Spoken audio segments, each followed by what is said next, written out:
வடவெட்டி அங்காள பரமேஸ்வரி ஆடி அமாவாசை ஊஞ்சல் தாலாட்டு.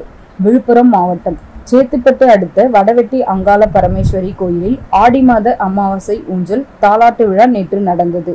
காலை மூலவர் மற்றும் உற்சவர்களுக்கு சிறப்பு அபிஷேக ஆராதனையும், மாலை கோயில் வளாகத்தில் உலக மக்கள் செழிக்க சிறப்பு யாக பூஜை நடத்தப்பட்டது. தொடர்ந்து இரவு மலர்களால் அலங்கரிக்கப்பட்ட உற்சவர் அங்காள பரமேஸ்வரியை கோயில் வளாகத்தில் உள்ள ஊஞ்சலில் அமர்த்தி தாலாட்டு விழா தொடங்கியது.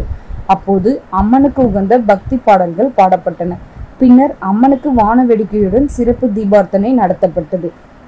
இதில் பல்வேறு மாவட்டங்களை சேர்ந்த திரளான பக்தர்கள் கலந்து கொண்டு அம்மனை வழிபட்டனர்.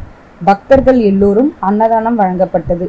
ஏற்பாடுகளை வடவெட்டி அங்காள பரமேஸ்வரி கோயிலில் தர்மகர்த்தா, புண்ணியமூர்த்தி மற்றும் விழா குழுவினர், கிராம பொதுமக்கள் செய்தனர்.